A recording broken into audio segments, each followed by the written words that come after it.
আসসালামু আলাইকুম ভিউয়ার্স, স্বাগতম সবাইকে আরও একটি নতুন ভিডিওতে। আশা করছি সকলে অনেক ভালো আছেন।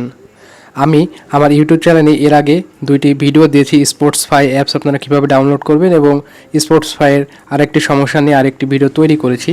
তো সেখানে আপনারা অনেকে অনেক রকম কমেন্ট করেছেন। তো তার মধ্যে একটি স্পেশালি কমেন্ট যেগুলো করছেন সেগুলো হচ্ছে আপনারা টেলিভিশনে কীভাবে আপনারা ফুটবল খেলার লাইভ দেখতে পারবেন, অর্থাৎ ফুটবল খেলার পাশাপাশি আপনার অন্যান্য যে চ্যানেলগুলো আছে যেগুলো ডিশ লাইনে পাওয়া যায় সেই চ্যানেলগুলো ফ্রিতে দেখতে পারবেন।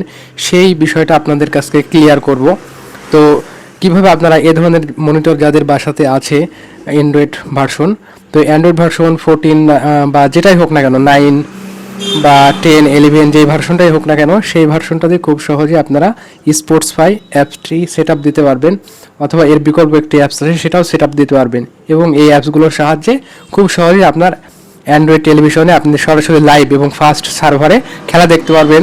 ও পাশাপাশি কলকাতার যে চ্যানেলগুলো আছে সেগুলো, এবং বাংলাদেশে যে নিউজ চ্যানেল যেমন সময়, যমুনা ও অন্যান্য যে চ্যানেলগুলো সেগুলো ফ্রিতে দেখতে পারবেন। তো এই বিষয়টা মূলত আজকে এই ভিডিওতে ক্লিয়ার করার উদ্দেশ্যেই ভিডিওটা আমি তৈরি করছি। কীভাবে সেট আপ করবেন, এই সেট আপের ভিডিওটা আপনারা যদি পেতে চান তাহলে অবশ্যই আমার স্ক্রিনে দেওয়া হোয়াটসঅ্যাপ নাম্বারে যোগাযোগ করবেন। তাহলে আমি আপনাদেরকে আমার পার্সোনালিভাবে আমি হোয়াটসঅ্যাপে ভিডিও কলের মাধ্যমে হোক বা টিম ভিউয়ার অ্যাপসের সাহায্যেই হোক, আমি আপনাদেরকে এটা খুব সহজেই কম সময়ের মধ্যে সেট আপ করে দিতে পারবো। তো এটাই ছিল মূলত আজকের এই ভিডিও। এবং আপনাদের এই ধরনের অ্যান্ড্রয়েড টেলিভিশনে আপনারা কোনো ঝামেলা ছাড়াই টেলিভিশনে আপনার লাইভ খেলা দেখতে পারবেন, আর ডিশ লাইনের যে চ্যানেলগুলো আছে সেগুলোও দেখতে পারবেন। ধন্যবাদ সবাইকে ভিডিওটা দেখার জন্য।